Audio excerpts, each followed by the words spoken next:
I got introduced to 51 Steps to Freedom and lost my damn mind.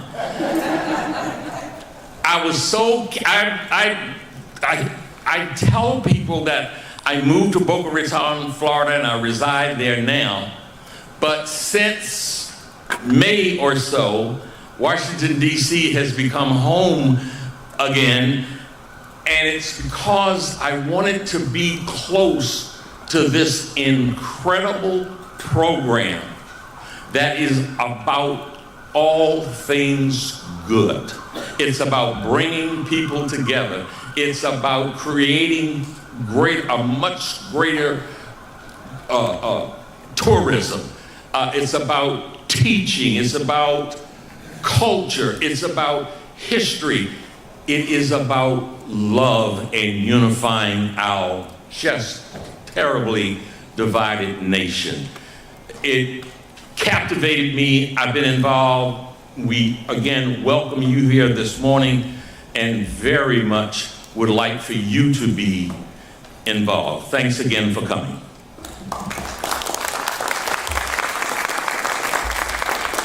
Our incredible mistress of ceremony this morning is going to be Debbi Jarvis. Debbi, where do you start? She has been a one-woman public relations, marketing, branding hurricane. She has been with little institutions like Pepco, Washington Gas, the greatest university in the history of the world, Howard University. I said it, and I approve that message. Debbi, without any further ado, we'd love to have you to come up and do your thing.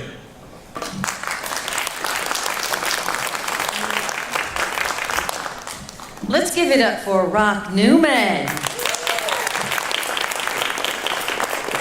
I think part of the enjoyment of being at Howard University, heading up corporate relations there, was to hang out with Rock, because at the same time he was on the board of trustees. So speaking about someone who's around and who is just a dynamo, Rock, you are that man.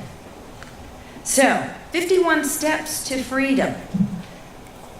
I was actually involved in this from the beginning, but took a little detour here, took a little detour there, and but I'm back because 51 Steps to Freedom, it's like a calling. And when your mother-in-law, Charlene Drew Jarvis, calls upon you to fill in for her as the MC, that reinforces that calling. So she apologizes for not being able to join everyone. She is doing her board of trustee duties at Oberlin, her alma mater, and where her grandson, my son, just graduated from. So you understand there's a lot of love from the Jarvis family for 51 Steps to Freedom. I'm a native Washingtonian by default because the rest of my family, they are native Washingtonians. Fifth generation, as my husband will always say. So I'm honored to be here this morning to help kick things off and to kind of shepherd this morning's program along. As I said, that 51 Steps to Freedom, it's kind of a calling. You feel it here, and you feel that you need to be involved. And so it gives me great pleasure to introduce to you Sharon Malone, who is the deacon of Second Baptist Church and the 51 Steps Storyteller, for a prayer. Sharon.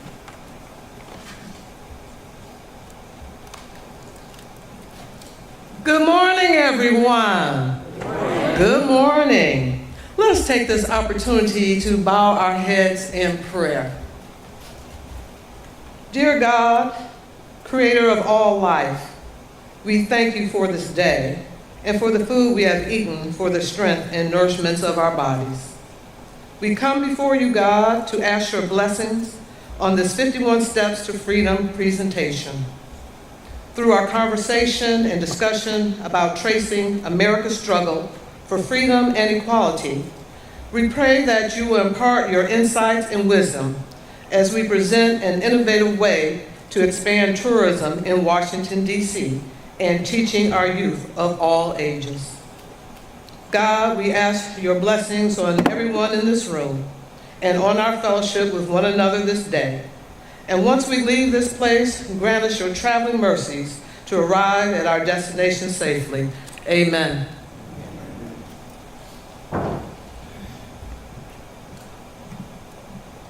Thank you very much. 51 Steps to Freedom. It needed someone to get this whole thing started.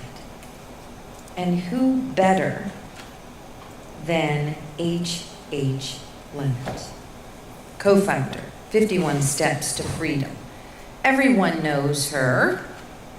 She is a wife, mother of 3, and the founder of O Museum in the Mansion and PIR Marketing, as well as I stated, the co-founder of 51 Steps to Freedom.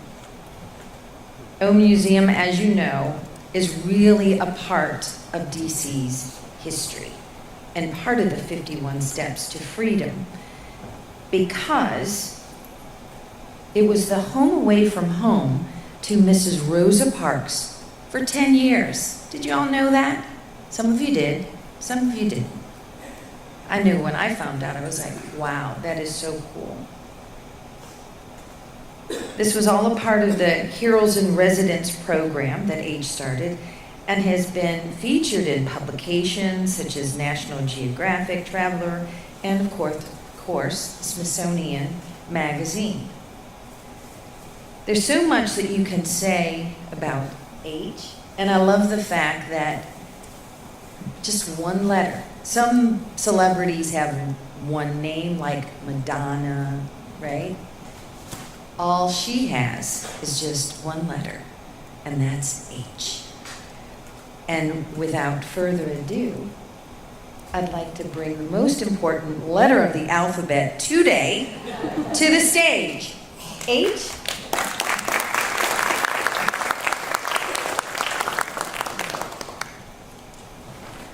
Good morning, distinguished guests and fellow visionaries. It's with immense gratitude and joy that I stand before you today to acknowledge and thank a remarkable group of individuals whose contributions have been the cornerstone of our project's success. Each person I mention today has played a unique and pivotal role in bringing our vision to life. First, I extend my heartfelt thanks to our esteemed honorary co-chairs, Mayor Muriel Bowser and Congressman Eleanor Holmes Norton, whose leadership and support have been instrumental. Gratitude overflows to our indomitable hero and chair, the Honorable Sharon Jowers-Barber, and our magic maker, Executive Director Newman, both friends and mentors for decades. Thank you, thank you, thank you. I want to acknowledge some dedicated champions: Carrie Hatch, Paul Cohen, Lyles Carr, Michael Foster, Debbi Jarvis, who graciously accepted to step in as MC at midnight last night. So thank you. And my husband, Ted Spiro. Ted, you are more than the light of my life. I love you. 51 Steps is blessed to have the insights of 23 brilliant DC historians, chaired by the esteemed Dr. Bernard Jemchuk and Dr. Jowers-Barber, and the steadfast belief of our Freedom Alliance Advisory Board, many who are here today. Their blind faith and dedicated work has been our foundation. Our partnership with the DC Commission of Arts and Humanities, Destination DC, Events DC, the DC Office of Cable Television, Film, Music, and Entertainment, and the DC History Center has been crucial in advancing our mission. A special thanks to Howard Theater, particularly Chip Ellis, for generously donating the space of this venue, and his great team for their hard work in putting together this event. I must also highlight Marquette Milton here today, who is one of our historians and whose portrayal of a Civil War uniformed Black freedom fighter adds a profound depth to storytelling. This project isn't just about tech, it's about making history feel current. I want to especially thank and tip my hat to Sonia McCormick from PNC. They're our first corporate sponsor and thus the ultimate corporate influencers. Finally, but not least, my profound appreciation to the meteoric and angelic and Angie Gates, who flew in to be here today from South America. She was there on business. Michael Skihan and the Dean of Broadcasting, Andrea Rohn, whose patience and perfectionism have greatly enhanced our program. To everyone here today, your contributions have been nothing short of transformative.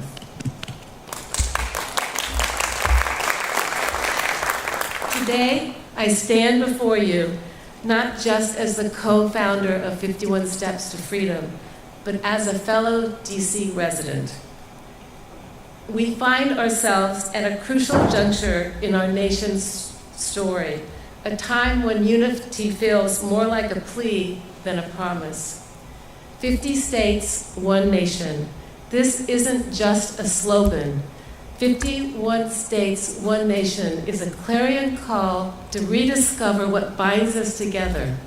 It's a reminder that our strength lies not in uniformity, but in our shared commitment to a future where every voice is heard and every story is honored. This morning, you heard the lyrics of a song I wrote, Band Together for America. This song encapsulates our mission. Its words remind us of our collective journey, our shared aspirations for freedom and peace, and the rich tapestry of experiences that define the American spirit. It's a call to recognize our similarities, respect our differences, and unite us all in the pursuit of a future defined by equality and opportunity for everyone. Our initiative, including the development of augmented reality, stops on the trail, many created by our Student Voices program, underpin the belief that education and creative expression are the key to igniting change. 51 Steps is not just a reflection of where we've been, it's a roadmap for where we are going. It's about leveraging our past to inform our present and shape our future. It's a testament to the belief that through collective effort, creativity, and unwavering faith, we can transcend barriers and foster a society where freedom and equality are not just ideals, but reality.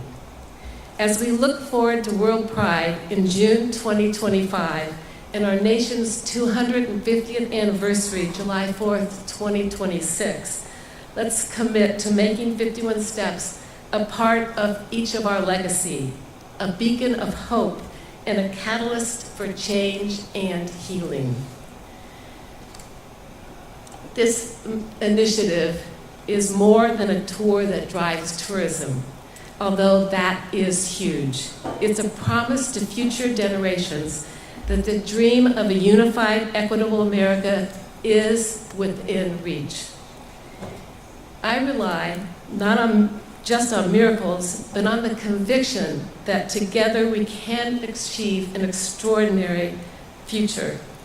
We are architects of our own destiny, capable of molding a future where love, understanding, and freedom are the cornerstones of our society. In closing, I invite you to join us in this endeavor to be part of a movement that transcends individual aspirations and embodies our collective spirit. Let's band together for America, for peace, and for a tomorrow where freedom knows no bounds. Thank you for your belief, your support, and your commitment to this cause. Together, let's pave a way to the future where every step we take is a step toward freedom, understanding, love, and unity.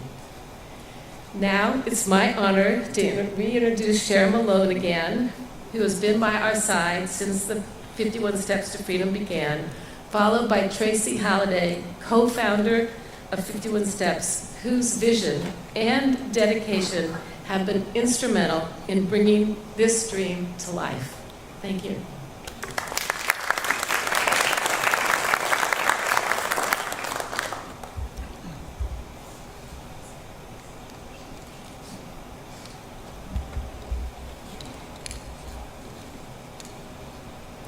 Ladies and gentlemen, I am thrilled to introduce to you a groundbreaking initiative that promises to transform our nation's capital into a beacon of history, culture, and inspiration.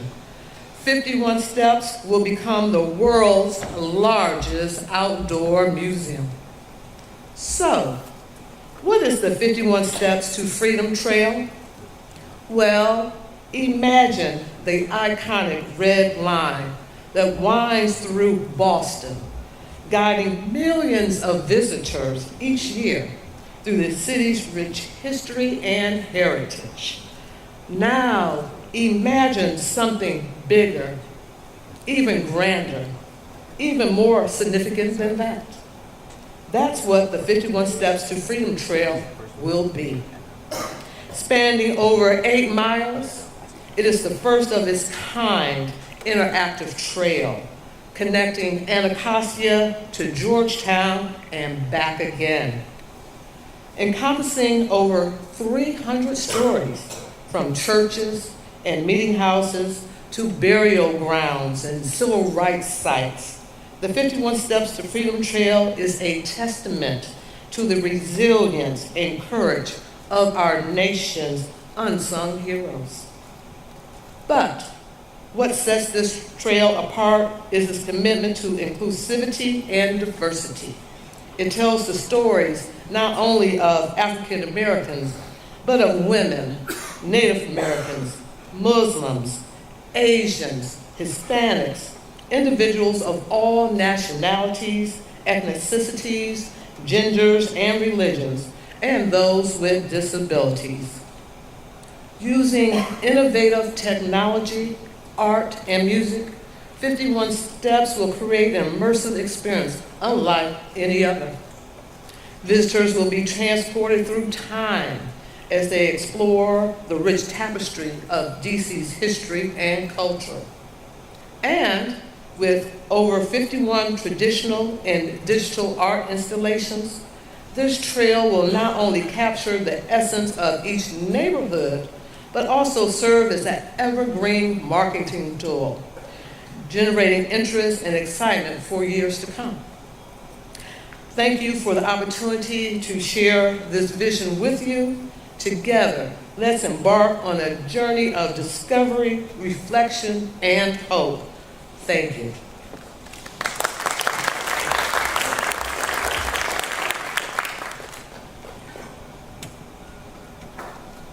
Good morning, everybody. So I'm going to walk you through some of the technology we'll be deploying on the trail. And the good news is I have lots of show and tell. So we are in the most exciting scientific age ever. From the multiverse to virtual reality to AI and augmented reality, we have the technological tools to bring history to life, engage people for good, and create positive discomfort in ways never before possible. 51 Steps to Freedom is a pioneering initiative that harnesses these groundbreaking technologies to weave the tapestry of learning and engagement across the vibrant canvas of Washington, D.C. Now imagine, if you will, a city transformed into an expansive outdoor museum where technology, music, and the arts converge to make our history not just accessible, but alive right from the palm of your hand.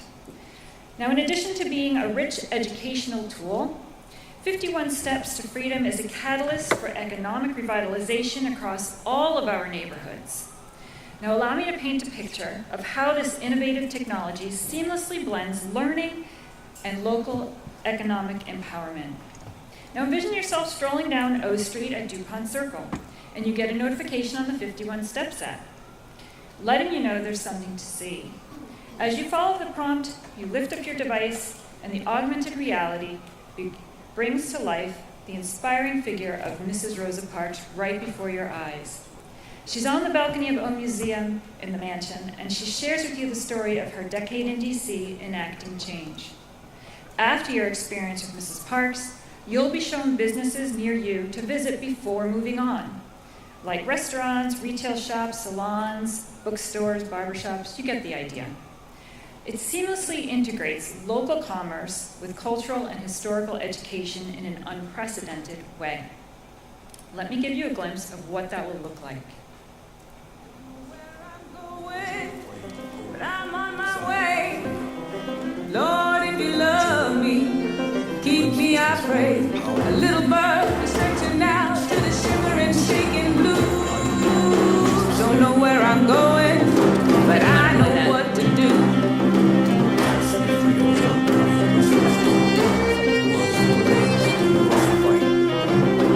That's supposed to be the trailer? Oh, trailer. All right. Trek from the shackles of slavery to the heights of I did. It's the trailer. I did.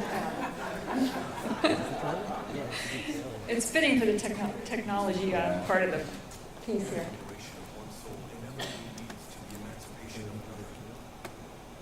Switch over to flash room. Sorry, 1 second. Thank you.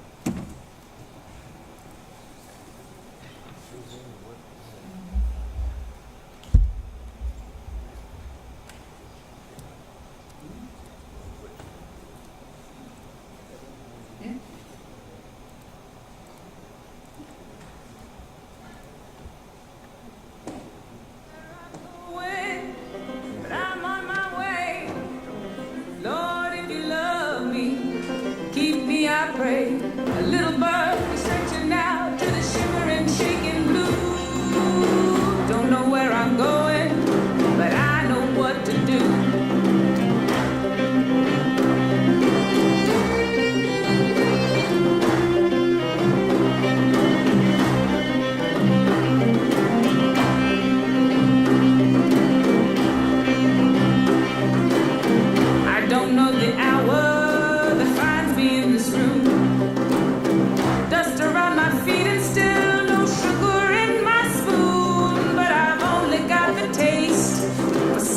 Sweetest time, not bottled on the table, but still hanging on the vine.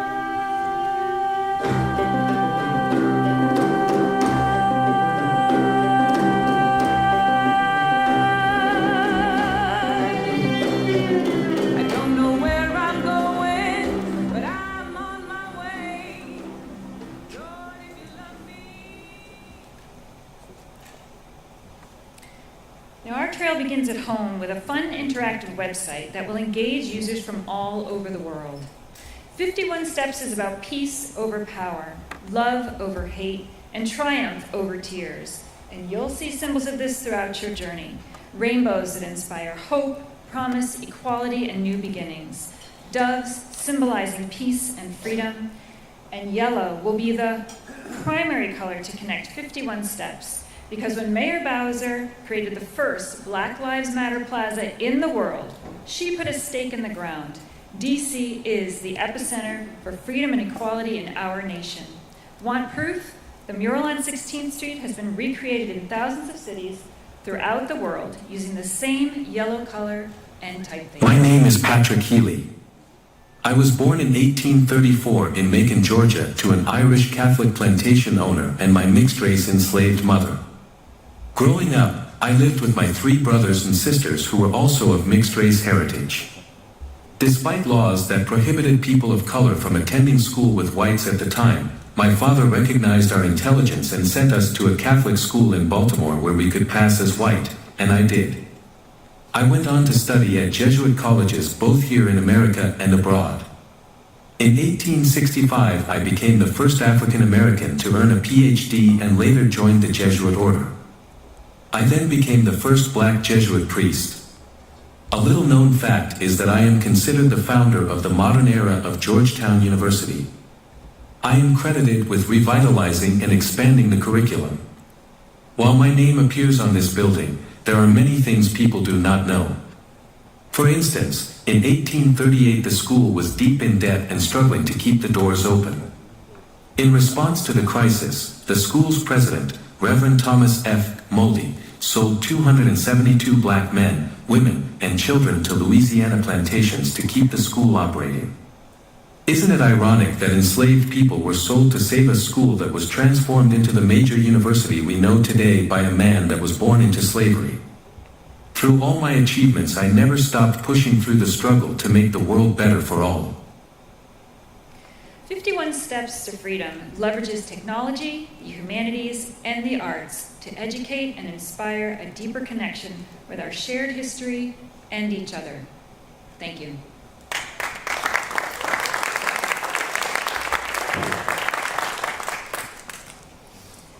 Thank you very much. That was Tracy Halliday, who is a co-founder of 51 Steps to Freedom. All right, it gives me great pleasure to introduce to you not only the president and CEO of the Greater Washington Urban League, but I call this man a very dear friend, George Lambert, H. Lambert. Since H is the letter of the day, I must make sure we understand there's an H in his name as well. George H. Lambert is a distinguished educator and community leader recognized for his significant contributions to youth development and education. And as I shared, he is the executive director of the Greater Washington Urban League, where he focused on workforce development and community empowerment. Now, I think it's important to note that when George, my dear friend, joined as head of the Greater Washington Urban League, it had a budget of $4.5 million. It now operates with a budget of $125 million. And I would say that my dear friend George had something to do with a lot of that. George is known for his dedication to improving educational outcomes and advocating for equitable access to resources for underprivileged communities. It's no surprise that he is involved with 51 Steps to Freedom. Ladies and gentlemen, George H. Lambert.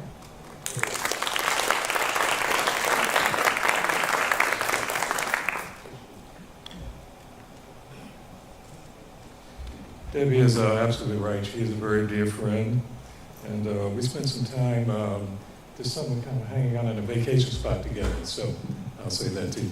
So let me just start by saying that this is a week in Washington, D.C. of storytelling, quite frankly. Some of you may have been at the Smithsonian early this week when Justice Jackson certainly shared her story with her new book. So I'm excited to be here, definitely delighted to be with you. And I want to just take a few minutes or so to share some of my story.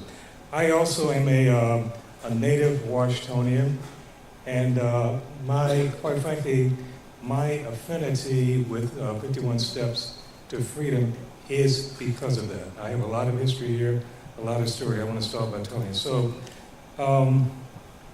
my story, quite frankly, is part of the 200 or 300 unknown stories. And I will start by telling you that when my parents divorced, I was probably about 6 years old or so. And as a result of that, my mother moved my brother and I to a place called Berry Farms. You all saw it on the map on the stage. I know many of you are familiar and certainly aware of Berry Farms. Berry Farms is someplace I will never forget. I will really always remember. We lived there for about 2 years or so. But I recall the first wake-up call regarding Berry Farms. We moved from a single-family home when my parents were together to a community that, quite frankly, was segregated. It was a community that had benign neglect, but it was also a community, as I recall, very empowering and a hub of folks who were just very dedicated to making a difference. But I will never forget Berry Farms.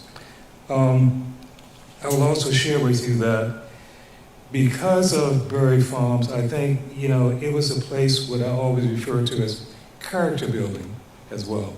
And character building for me in a lot of ways. I would also submit that my lived experience from being in Berry Farms certainly kind of catapulted me and propelled me to the place that I am now. I think it was Channel 5, so my first year, I came to the Greater Washington League in 2014, and my first year there, Fox 5 reached out to me. I was actually doing Black History Month, February for the month of Black History Month, and kind of featured me in a piece what they call From Berry Farms to the Greater Washington League. Imagine that.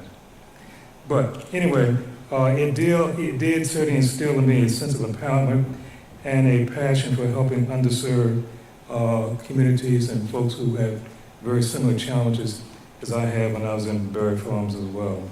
Berry Farms intervention certainly helped also to shape my understanding of systemic inequalities, particularly in the District of Columbia at the time, and also helped me to have a very strong passion for advocacy. And we do a lot of work in the advocacy space at the Greater Washington League, in addition to what we provide for services on a daily basis to folks. But let me just say this to you. So here is the call to action. And quite frankly, I don't want you to miss this. The call to action is that just as I got involved when H reached out to me and asked me to serve on the advisory council for 51 Steps, I said that I would. That's kind of the call to action for many of you as well, to really kind of step up, seize this opportunity to become involved as volunteers. I committed to H, and I'm certainly happy to open my network to her and certainly the work that 51 Steps is doing as well. I think it's also a offer and certainly an opportunity to be advocates, to become supporters, and to really get engaged in this initiative and the work that is being done. Now, I will say to you that 51 Steps, quite frankly, is an opportunity. Certainly, some of the benefit I've gotten already is one for raising awareness, certainly one for fostering a more informed community, and one for certainly connecting the dots. I invited in H, I think it was probably a couple months or so ago, I did invite H and Tracy to come by and meet with my team, my staff at the Greater Washington League, to share the story about 51 Steps. Many of the folks who work for the Greater Washington League happen to live in the District of Columbia, and wanted to connect the dots with them in terms of this great opportunity and what's going on here as well. Final thing I'll leave you with is this. This is certainly, I think, an unparalleled and certainly historical time that we're living in. And so I think we all get it in terms of understanding the sense of urgency and the sense of urgency at the moment that we live in this community.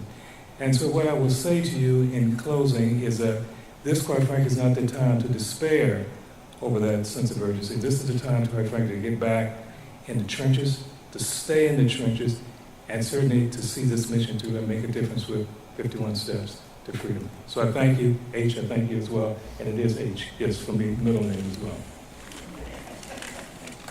Thank you.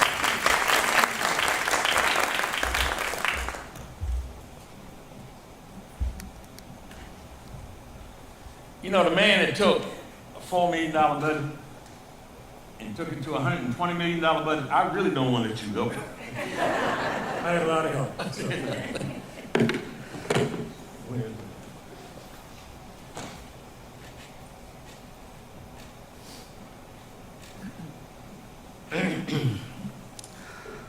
I'm going to first read what I was told to read, and then I might ad lib. Our next speaker is Angie Gates.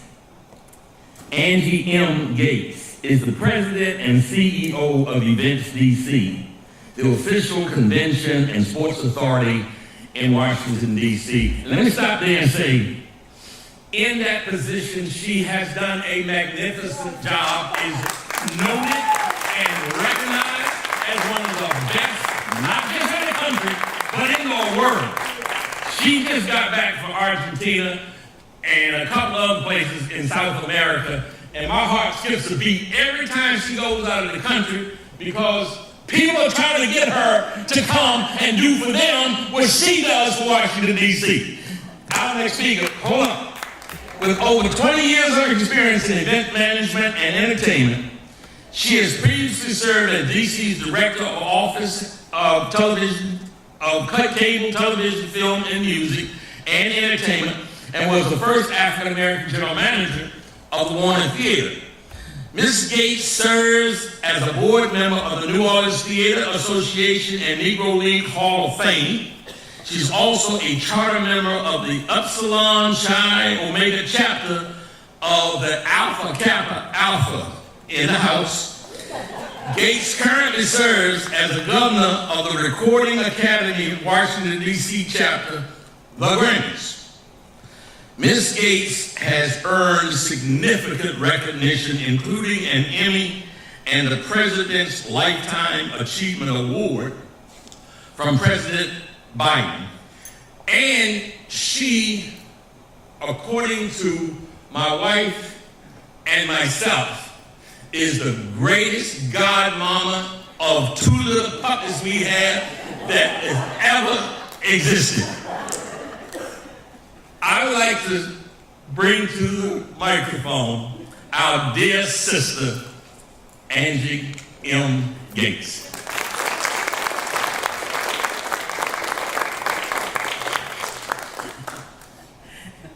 That's the introduction right there, huh?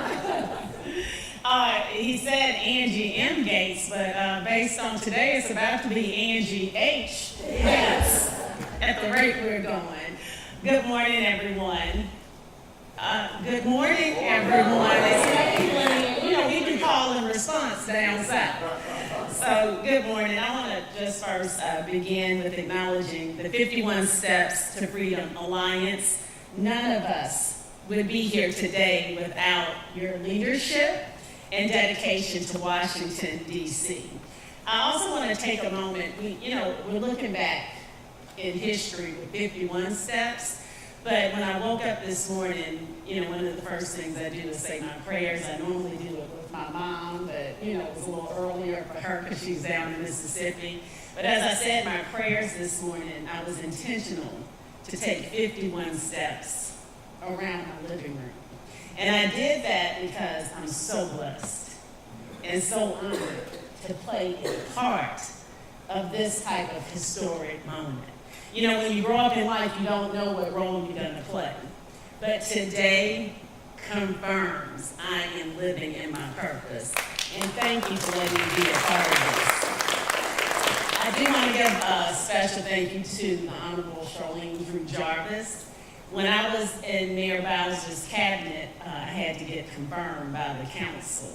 And she took me through a rigorous prep session in order to get ready. That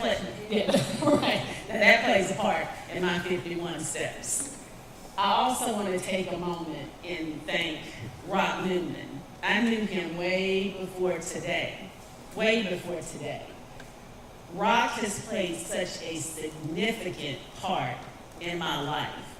If it was not for this man, I would not be standing where I am today. I'm going to give you your flowers while I got the mic. Thank you, Rock, for everything that you've done for me. What he has done for my life, I can only imagine what he's going to do for this initiative.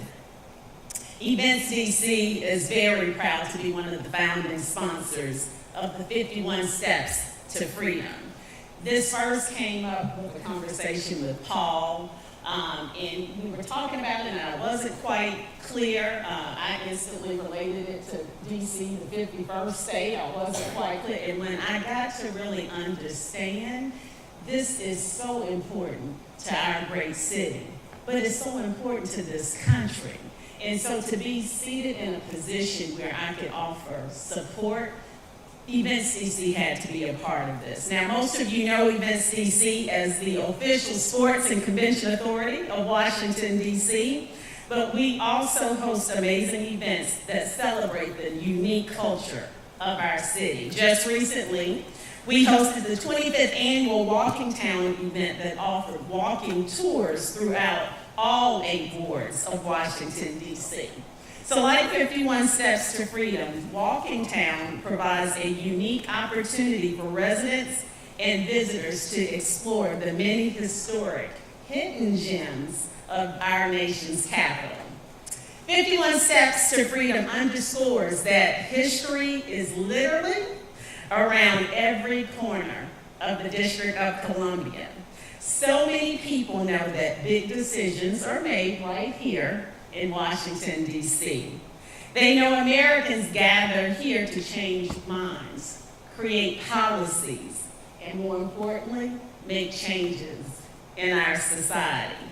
But often, they do not know the district's history, culture, and struggle for freedom and equality for all. The 51 Steps are a great way for residents and tourists alike to learn more about the significant neighborhoods and stories that surround us each and every day. Participants will be able to view a variety of homes, churches, and more, while learning about the people who helped make progress towards freedom, civil rights, and equality. It also is a wonderful way to discover our fabulous communities, bringing people into our neighborhoods from Anacostia to Georgetown to explore authentic DC. And Ron Logan, I know you're doing that now right there, developing the Go-Go Museum. You know, people, don't really understand or really focus on the word authentic. This is an authentic initiative to tell our authentic culture, so I want to make sure we put that in the forefront of what we're talking about. In addition to the education benefits, it is an economic driver. Now, you're going from 4 million to 125 million. He's seen it on this stage, so you know it's an economic driver, right? It's going to highlight our local shops, our businesses, our restaurants. I saw President Sean Townsend, so that's something that he'd like to hear about the support of our restaurants. This initiative has a real impact on our residents. It will create jobs, but it will help our city as a whole, which aligns with our mission to create unique experiences that result in jobs, economic impact, and lasting memories for residents, tourists, and guests. And that is why I'm thrilled about the beautiful partnership with Events DC and 51 Steps to Freedom. Together, we will achieve the goal of the world where history is made through art, technology, and storytelling, all coming together to inspire unity, build national pride, and embrace diversity. Today is a good day in Washington, D.C., and I am delighted to be a part of 51 Steps to Freedom. Thank you, everyone.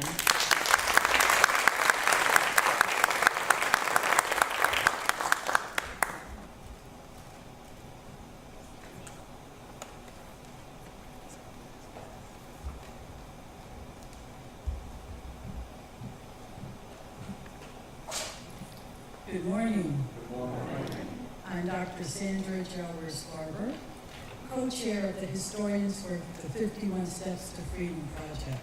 Before I begin, I want to bring you greetings from Dr. Leonards, who could not be here today. He is teaching at the National Museum of African American History and Culture. He says to tell you hello and encourage you to support this project.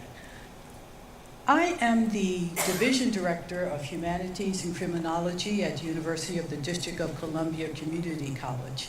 I am also a Howard University trained historian.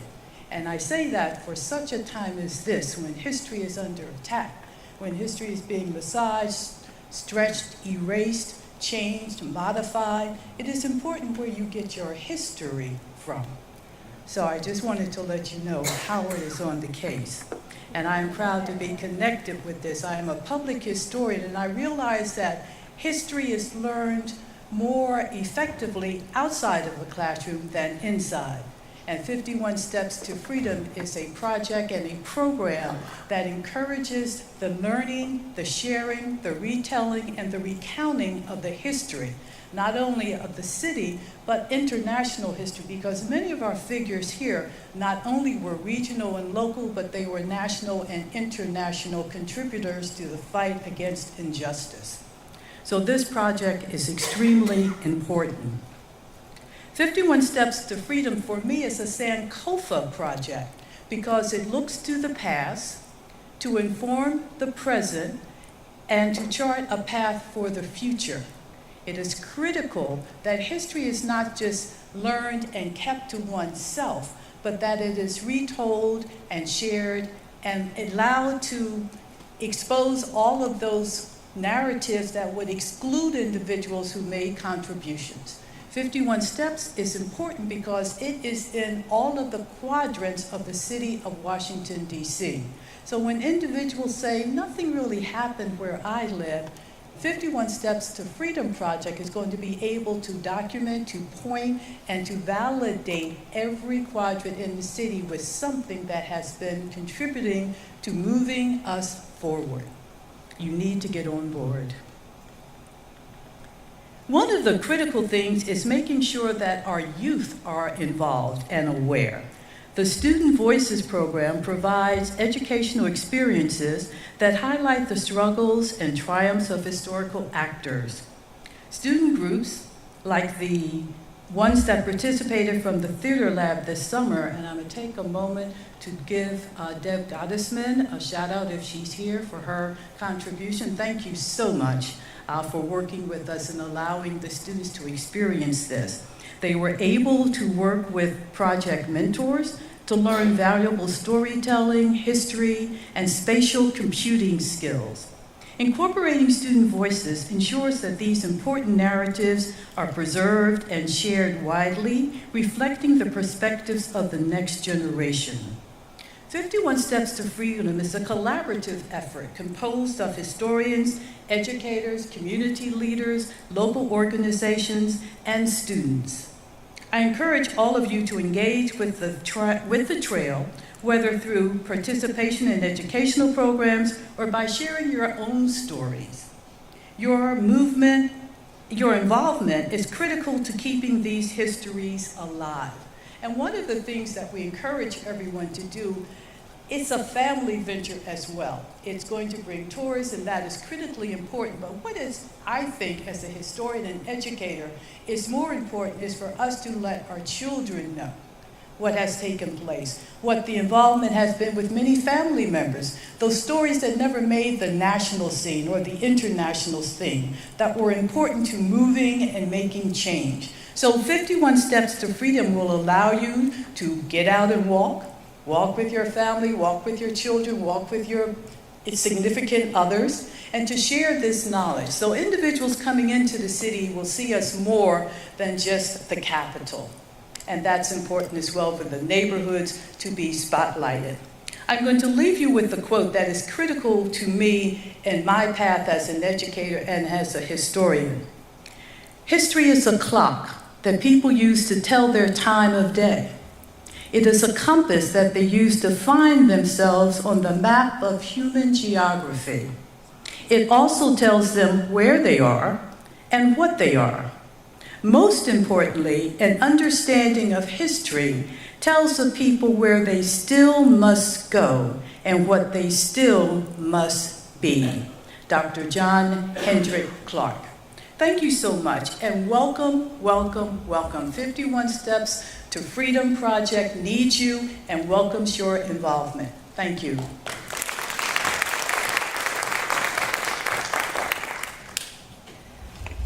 Thank you very much, Doctor. Appreciate that. So, I have a lot of friends in this room. No surprise. I see some of them out there. Hey, Jack McDougall. Good to see you. See you tonight. There's Pinky Mayfield over there as well, my dear friend. Is that Rachel Kronowitz? And Dr. Kurt Newman? I'm calling y'all out because friends bring other friends. 51 Steps to Freedom is a calling. And I'd like to call up another dear friend of mine, Sonia McCormick, Senior Vice President and Director of Client and Community Relations at PNC Bank. Sonia.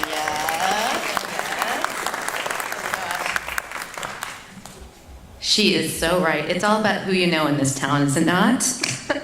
Good morning, everybody. It is such a pleasure and an honor to be here with you today to discuss 51 Steps to Freedom, which truly is a unique opportunity for all of us to be at the forefront of this incredible citywide initiative.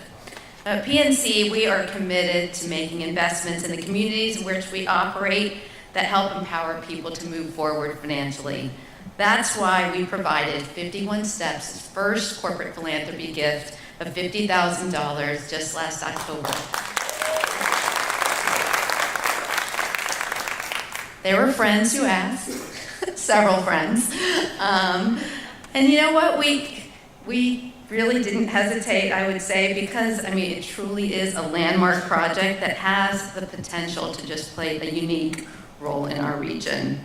Not only, as you've heard from everybody else, is it going to help to boost tourism, but it's going to help to educate those of us who live in the DMV, people like myself, I'm native of Virginian, I guess it's a Washingtonian, but who sadly are not always so familiar with everything that has happened in this city, all these important spots. I mean, how many of us don't even go to museums until we bring people in town to visit us? But this is going to be an incredible opportunity to go and visit all of these great spots and to learn so much of what has happened, you know, the way these various spots have played a pivotal role in America's ongoing journey towards freedom and equality.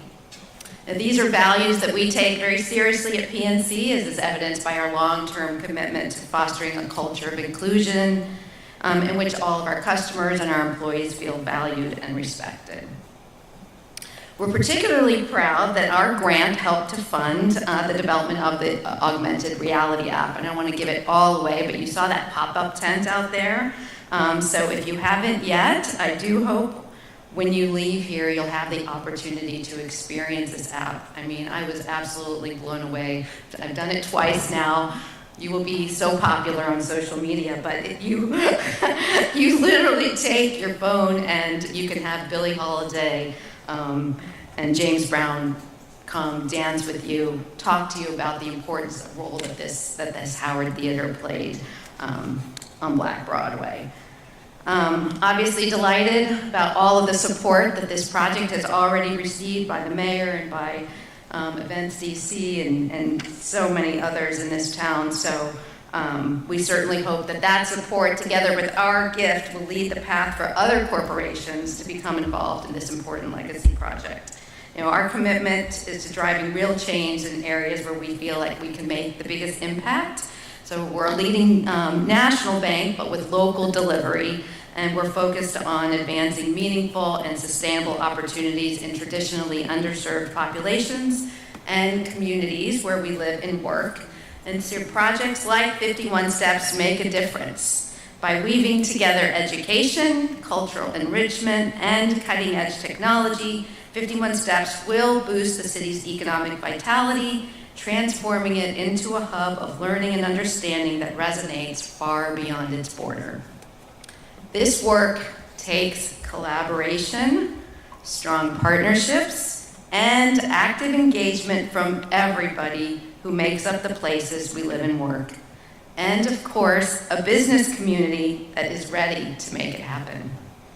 In that spirit, I want to thank all of the partners in this community who are coming together to make 51 Steps a reality.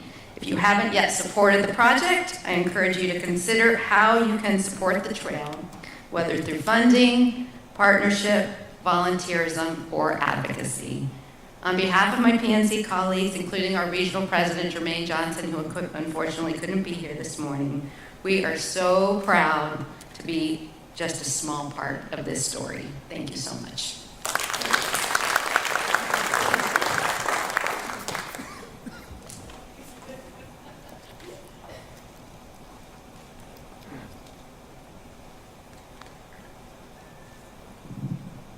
Good morning.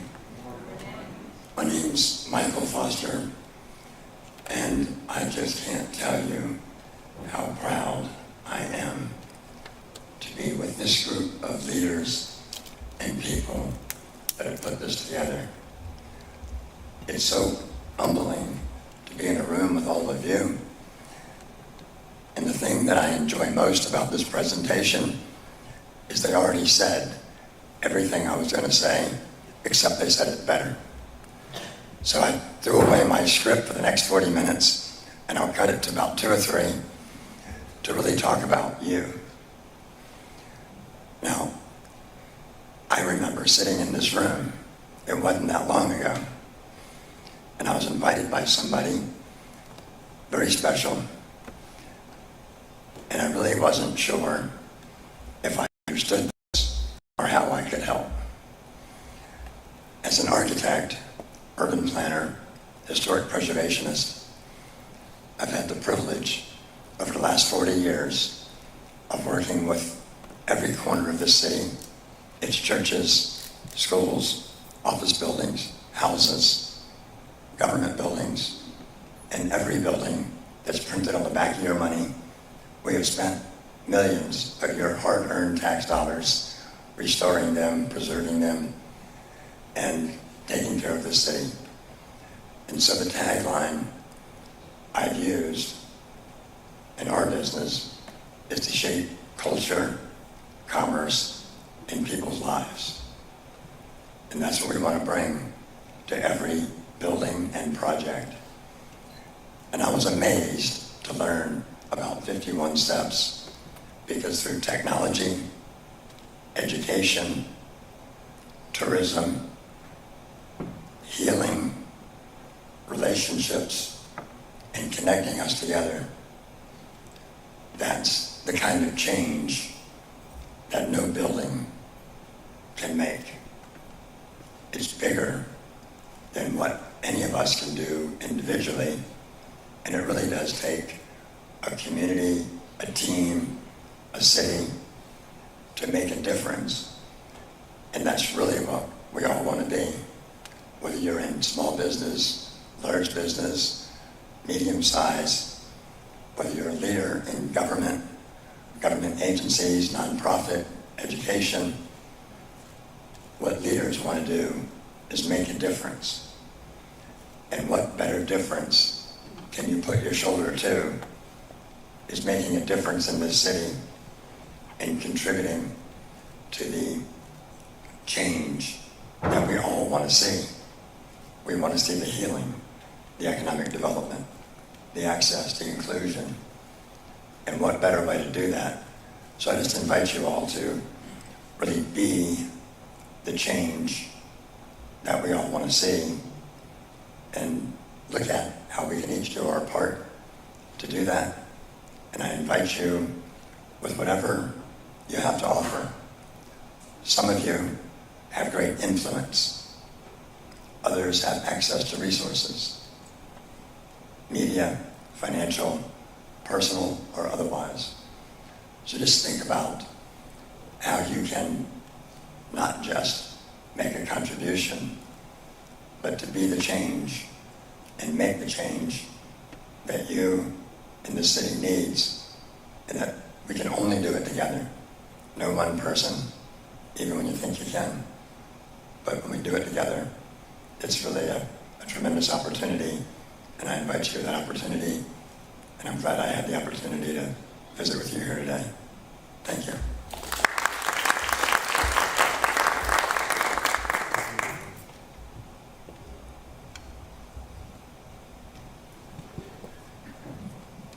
I know you all noticed I'm the last chair, right? Hi, everybody. I'm Rebecca Diamond. I am the Development Chair for the 51 Steps to Freedom Advisory Board.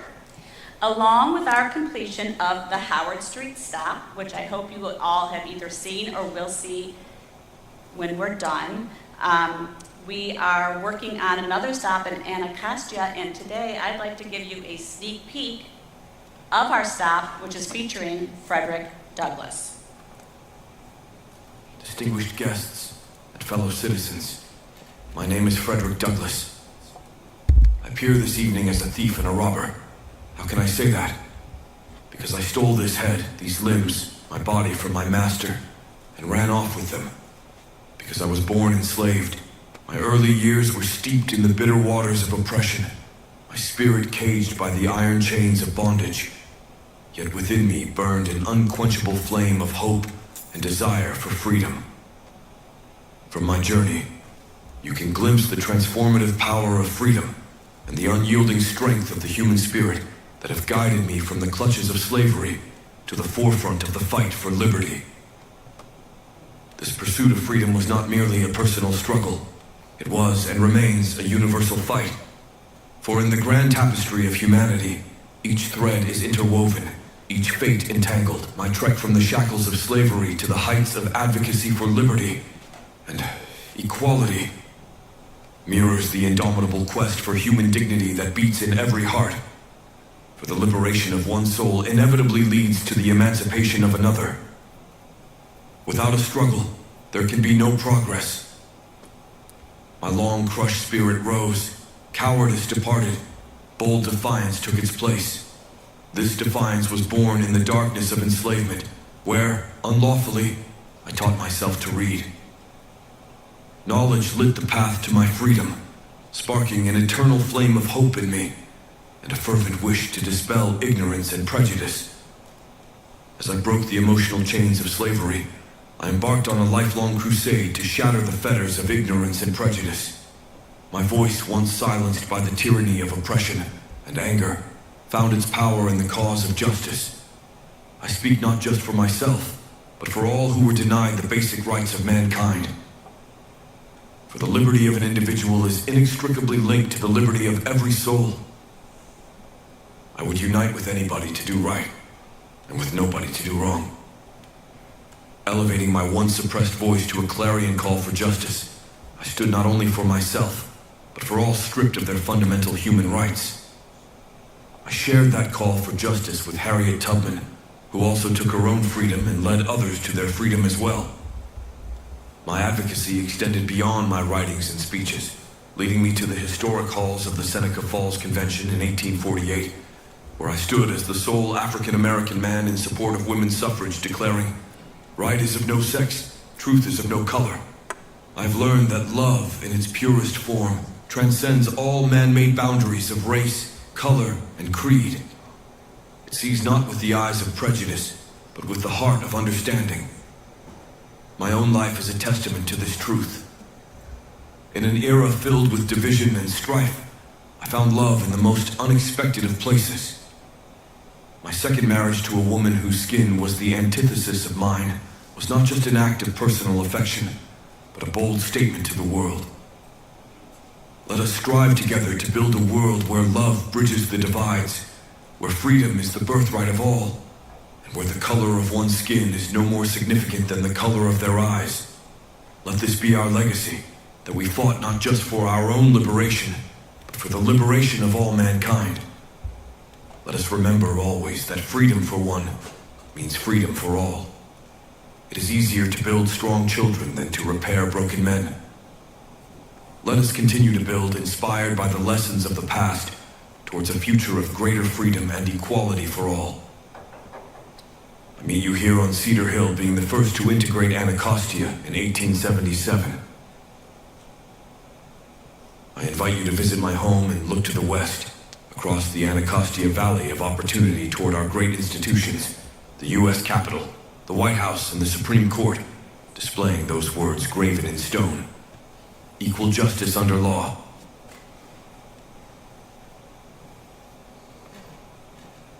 Isn't that awesome? As you can see, 51 Steps to Freedom is a historical, cultural, and educational trail around all of Washington, D.C. And in the words of Frederick Douglass, I stand before you today and call upon you to join our noble quest. So on your table, there are a lot of documents like this with lots of information. It also lists everybody that you are in good company with today, and along with some information on the back, but also a really important card. We would like all of you to fill out this card today and join us on our noble quest. Now, many people here can make a financial contribution, or you can think about the 8 miles of branding and marketing and sponsorship opportunities your company could put their names on and leave their legacy in the city. We're expecting from thousands to hundreds of thousands and then to millions of tourists to walk this trail. So think about what you can do to make an impact not only for the city, but for maybe your organization. I ask all of you to join us in our journey. We are thankful. We are thankful for the district, Events DC, the Urban League, Debbi Jarvis. Well, in fact, we're just thankful for everybody that's joining us because we've been standing here watching this grow, right? And watching the line gets getting bigger and longer, and we're really appreciative of that. We know that 51 Steps is going to bring the tourists and make a difference in our city. So again, please fill this out. I'm going to walk around and ask every one of you to hand one to me. So please, and make sure we get that done today. It's really important. And as Reverend Thomas Bowen recently said, there's so much Black history in DC to celebrate. Together, let's raise the money we need, around $5 million, to complete 51 Steps to Freedom Trail so that we can all celebrate this amazing opportunity together. Thank you. Oh, and here's Reverend. There's another ad lib. Just everyone was just so adroit in their communication, so professional and polished. I want to do 2 things here to wrap up. Everyone here that is here deserves recognition, but we just can't do it with everyone. There's a gentleman sitting out here. His name is Dr. Kurt Newman. Technically no relation, but we absolutely claim to be brothers from other mothers, from different mothers. Former president, CEO for many, many years of Children's Hospital, an absolute giant in this community. And Kurt, we are honored that you came to share with us. You know, as they were so articulate in giving their explanations about money and that sort of thing, it made me quickly go to the internet.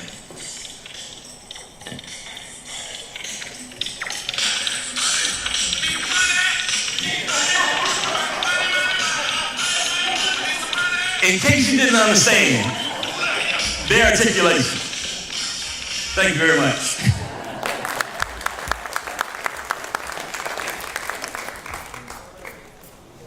Really? I'm supposed to close that out after Rock and everyone else? No, listen, you guys. There's, as Rebecca said, the documents that are on the table, fill out the information, join us on this journey, 51 Steps to Freedom. It is a calling, and we need your support. And I think there's some viewing that can take place outside, so we encourage you to really see it firsthand. Use your own cell phone to connect, because then you can take that and share with others so that they can fully understand what the heck you're talking about, okay? How do you see these 51 steps? I'm not walking anywhere. Well, you can have it at your fingertips. So anyway, having said all of that, anybody else have any final thoughts, comments? All good? You are free to take 51 steps.